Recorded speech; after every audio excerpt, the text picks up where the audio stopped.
Let's talk about Covid now, क्योंकि बिल्कुल हमें यही लग रहा है कि हम चौथी लहर में, और कहा भी यही जा रहा है कि हम चौथी लहर में एंटर हो चुके हैं। तो कोरोना की चौथी लहर आ चुकी, बात फिर वापस पाबंदियों की तरफ जा रही है। और ये हमें अफसोस इसलिए भी हो रहा है क्योंकि आपको पता है कि कुछ अर्सा पहले, कुछ एक हफ्ता पहले ये बात हो रही थी जी कि इंडोर डाइनिंग भी खुल रही है और सब कुछ, लेकिन हुकूमत सिंध ने तेज़ी से बढ़ते केसेस पर एक बार फिर स्कूल्स, पार्क, सिनेमाज और होटल्स बंद करने का फैसला कर लिया। जनाब, इस्लामाबाद के मुख्तलिफ इलाकों में भी स्मार्ट लॉकडाउन चल रहा है। बलोचिस्तान में भी 31 जुलाई तक नई पाबंदियां आयद की गई हैं।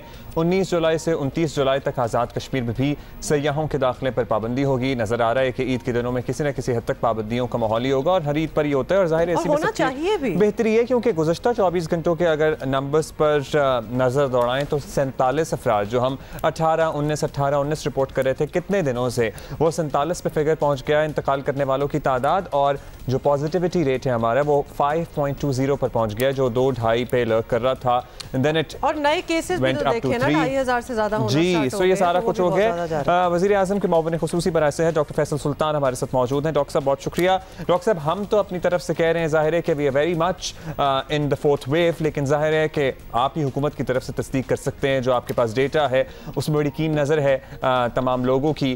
क्या बता रहा है हमारा डेटा कि हम क्या ऑलरेडी फोर्थ वेव में मौजूद हैं? जी बिल्कुल, मैं समझता हूँ जी कि डेटा बड़ा वाज़ेह तौर पे हमें बता रहा है कि फोर्थ वेव का आगाज़ हमारे सामने है। और जैसे आपने बताया 2,500 से ज़्यादा केस हैं। ये कल और आज में बड़ा एक वाज़ेह फ़र्क है। पॉजिटिविटी की शरह 5% है। तो ये तमाम चीज़ें जो हैं एक ही तरफ को पॉइंट कर रही हैं। ख़ुसूसन आपने देखा कि हमारे बड़े शहरों में कराची की जो पॉजिटिविटी है वो तकरीबन 19% के करीब है। और उन्होंने बिल्कुल दुरुस्त फैसला किया है कि जो मिनिमम्स डिफ़ाइन करता है NCOC नेशन वाइड, लेकिन ज़ाहिर है जहाँ बीमारी ज़्यादा हो फिर उसके ऊपर एक्शन भी ज़्यादा होना होता है। तो मैं मुत्तफ़िक हूँ उनके इजाफी डिसीजन से। और इसके अलावा जैसे आपने खुद जिक्र किया, बाकी जगहों में स्मार्ट लॉकडाउन का डेटा हमने जहाँ हॉट स्पॉट्स हैं वो दे दिया है, ताकि लोकल एडमिनिस्ट्रेशन जो है उसके मुताबिक स्मार्ट लॉकडाउन और रिस्ट्रिक्शंस कर सके। ट्रैवल आगे आ रहा है, ज़ाहिर है ये ईद की छुट्टियाँ हैं, उसके ऊपर कुछ रिस्ट्रिक्शंस हैं, कुछ पाबंदियाँ और कुछ शराइत हैं कि आप ट्रैवल करते वक्त आपके वैक्सीन सर्टिफिकेट चाहिए। AJK ने तो फ़िलहाल वैसे ही कह दिया कि आप नहीं ट्रैवल कर पाएंगे। तो ये सारी चीज़ें चल रही हैं, लेकिन मैं समझता हूँ कि इनकी जो ये कहना एक चीज़ है, लेकिन जब तक इनको इन्फोर्स ना किया जाए, इनके ऊपर मुकम्मल अमल दरामद ना हो, तो फिर बीमारी फिर उतनी देर लगाती है असर वापस आते हैं। अच्छा डॉक्टर साहब, ये इसीलिए हो रहा है और ये जो नंबर्स हमारे बढ़ रहे हैं, ऑब्वियसली हम ये सारी पॉजिटिविटी रेट वगैरह बता रहे हैं, everything is going up, is it because of this new variant? New तो अब नहीं कहेंगे, डेल्टा वेरिएंट तो आइडेंटिफाई भी हो चुका है, लेकिन इसी के बारे में कहना है कि ज़्यादा डेडली है, ज़्यादा तेज़ी से फैलता है, और ऑब्वियसली हमारी वैक्सीनेशन होने की जो स्पीड है वो इतनी ज़्यादा है नहीं। तो is that the reason why our numbers are going up? हमारे नंबर्स के ऊपर जाने की दो क्लियर वजूहात हैं।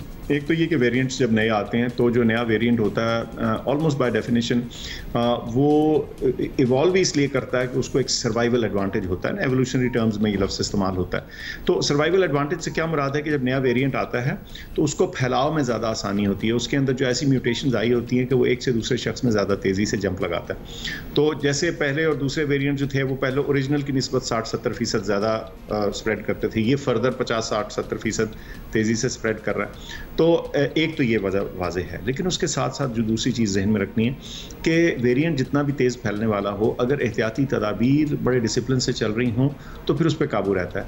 लेकिन अब दुनिया, अवाम, हम पाकिस्तानी, हम सारी दुनिया ही कह लें, किसी हद तक तंग भी आ गए।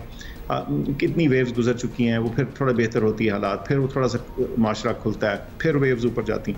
तो इस सूरत हाल में एक तंगी है, एक उकताहट शामिल है, जिसकी वजह से फिर लोग मास्क के इस्तेमाल में और दीगर एहतियाती तदाबीर से थोड़ा इज्तनाब बरतना शुरू हो जाते हैं। उसका दूसरी वजह ये है उसकी। ठीक, डॉक्टर साहब वैक्सीनेशन पे आ जाते हैं। अब we personally know a few people, अब हमारा मकसद ये नहीं है कि हम यहाँ डिस्करेज करें जनाब, दिस इज़ द ओनली हथियार वैक्सीनेशन इस बीमारी से लड़ने के लिए। तो हम जाहिर है कि अगर बिल्कुल ही निहत्ते खड़े होंगे तो हमें एक हथियार तो अपने पास उठाना है ना, और वैक्सीनेशन हमारा वो हथियार है। लेकिन कहा यह जा रहा है, and we personally know a few people, Dubai वगैरह में भी और यहाँ भी, जिनको वैक्सीनेशन हुई भी थी और फिर भी डेल्टा वेरिएंट ने उन्हें काफ़ी हद तक मुतासर किया है। तो कुछ स्टडीज़ हैं, कुछ डेटा है हमारे पास कि डेल्टा वेरिएंट के खिलाफ हमारी जो मौजूदा वैक्सीनेशंस हैं ये मौसर हैं, क्योंकि ज़्यादातर तो हमें साइनोवैक, साइनोफार्म वगैरह ही लगाई गई है।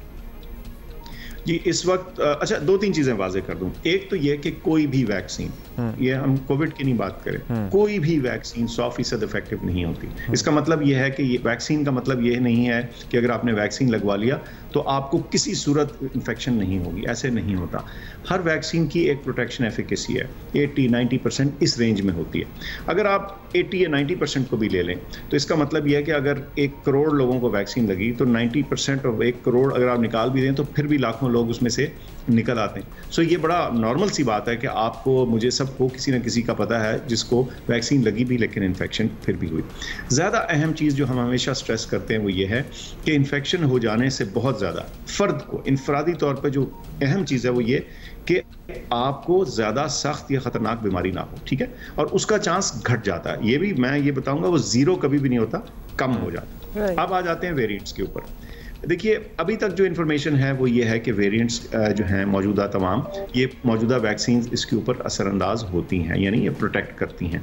शायद थोड़ा बहुत प्रोटेक्टिव एफिकेसी के जो मेजर्स हैं उसमें कोई थोड़ी बहुत तब्दीली हो, लेकिन वो एकेडमिक बहस है। प्रैक्टिकली स्पीकिंग आज भी सबसे वाज़ेह और अहम हथियार जो है वो वैक्सीन है।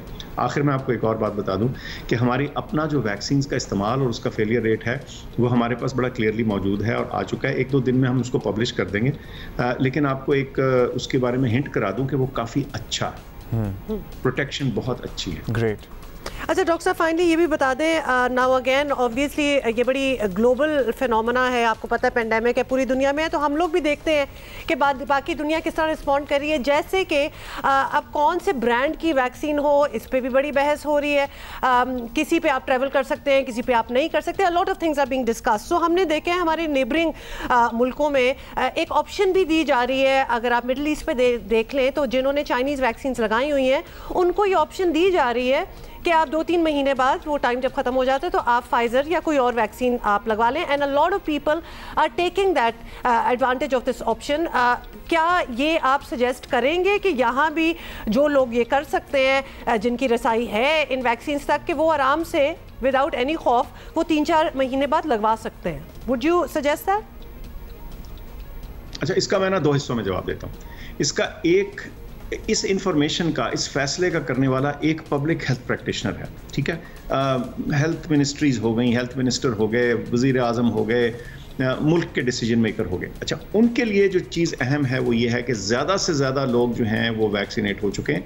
बल्कि आप ये देखिए कि यूके ने क्या फ़ैसला किया कि उन्होंने कहा वो एस्ट्राजेनेका लगाई हमने, चलो पहले 1-1 डोज सबको लगा दें, यानी उसका फैलाव मैक्सिमम होना चाहिए वैक्सीन का, चाहे अभी 1 ही डोज लगी और फिर उसके बाद कुछ ताख़ीर से दूसरी dose. So from a public health perspective ये डबल लॉकिंग जिसको मैं बोलता हूँ, इसकी ज़रूरत नहीं है। बहुत ज़्यादा ज़रूरी है कि ज़्यादातर पॉपुलेशन तक आप पहुँचें और सबको कम से कम 1 वैक्सीन जो है उसकी डोजेज और मुकम्मल डोजेज लग चुकी हों। अब इनफरादी तौर पे अगर कोई अपने आप को डबल लॉकिंग करना चाहता है तो मैं आपको बताऊं वो डबल लॉक ही है। आपने एक अच्छा ताला लगा दिया एक दरवाजे के ऊपर, तो उसके ऊपर एक और ताला आप लगा के, मार्जिनल गेन है एट बेस्ट। सो जिस माहौल में और जिस दुनिया में हम रह रहे हैं, ममालिक और लोग ऐसे हैं हमारे माशरे में जिनको अभी पहली डोज नहीं लगी, तो मैं समझता हूँ कि ये दुरुस्त नहीं।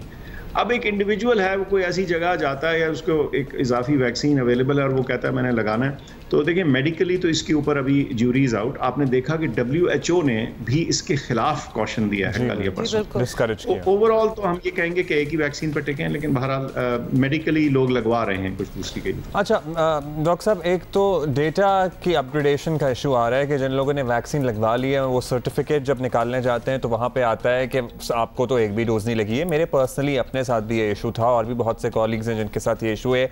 तो प्लीज़ इसकी बेहतरी के लिए क्या करें, क्योंकि आगे तो सर्टिफिकेट चाहिए होगा। फिर पाबंदियों की अगर हम बात करें या लॉकडाउन्स की बात करें, क्योंकि ये तो ऐसा लग रहा है ये वेरिएंट डबल परसेंटेज के साथ एक दिन में बढ़ रहा है, तो क्या कोई फैसला किया है या कोई अहम मीटिंग है जिसमें ओवरऑल कंट्री वाइड कुछ फैसलों के बारे में सोचा जाएगा कि जनाब जैसे कि शादियों की गैदरिंग है, डाइनिंग है और बहुत सी चीज़ें हैं, ये फैसले कब तक मुतवक्किल हैं? आपने जिक्र किया डेटा का, वो जाहिर है जहाँ 20 मिलियन डोजेज लग चुकी हों तो अगर 1% भी एरर रेट हो तो वो हज़ारों में आ जाता है। हमें हमारे पास भी चंद हज़ार केस ऐसे हैं जिसमें कोई ना कोई डिस्क्रिपेंट डेटा है। उसको सॉर्ट करने के लिए एक पोर्टल खोल दिया गया ताकि वहाँ से आप अपने डेटा की करेक्शन करवा लें। ज़्यादातर लोगों का मसला वहाँ हल हो जाएगा। और अगर उसके बावजूद भी रह जाता है तो बहरहाल NCOC हाजिर है इस काम को सॉर्ट करने के लिए। हम चाहते हैं किसी एक शख्स को भी ये तकलीफ ना हो, लेकिन बहरहाल कई दफ़ा डेटा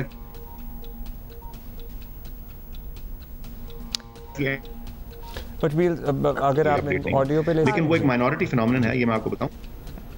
जी डॉक्टर साहब, we can hear you now, बीच में सिग्नल ड्रॉप। उसके अलावा जी अच्छा, और दूसरा सो उसका एक पोर्टल खुल चुका है और उसको हमने वो हो जाएंगे, सारे केसेस करेक्ट हो जाएंगे।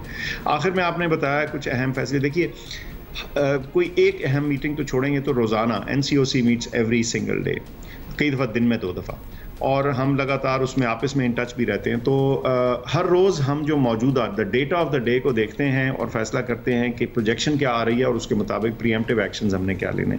तो ये हर रोज़ चीज़ चल रही है जी, कोई एक दिन की बात नहीं है। और ये आपने देखा होगा कि इस सारे पिछले 1.25 साल में क्या हुआ, यही हुआ है कि हमने रोज़ाना की बेसिस पे अपने एक्शंस को करेक्ट भी किया है, मॉडिफाई भी किया है, कैलिब्रेट भी किया। So Eid would very much be in a sort of a lockdown then. हम इसके लिए तो तैयार हैं। Eid should be very much in a very closed and limited environment. Yes. वो तो एडवाइस हम कर ही रहे हैं। फाइनली डॉक्टर साहब, कुछ ऐसी बात भी हुई है और अगर आपको पता है तो आप हाँ या ना में बता दें कि डोमेस्टिक ट्रैवल पे भी अब आपको वैक्सीनेशन सर्टिफिकेट दिखाना होगा। कोई ऐसी suggestion from NCOC as well आई है? जी हाँ जी, हमारा ख्याल है कि स्टार्टिंग विद अगस्त के शुरू से हमें सर्टिफिकेट दिखाना चाहिए। जी, 1 अगस्त से बताया गया। बहुत शुक्रिया डॉक्टर फैसल सुल्तान हमारे साथ मौजूद थे।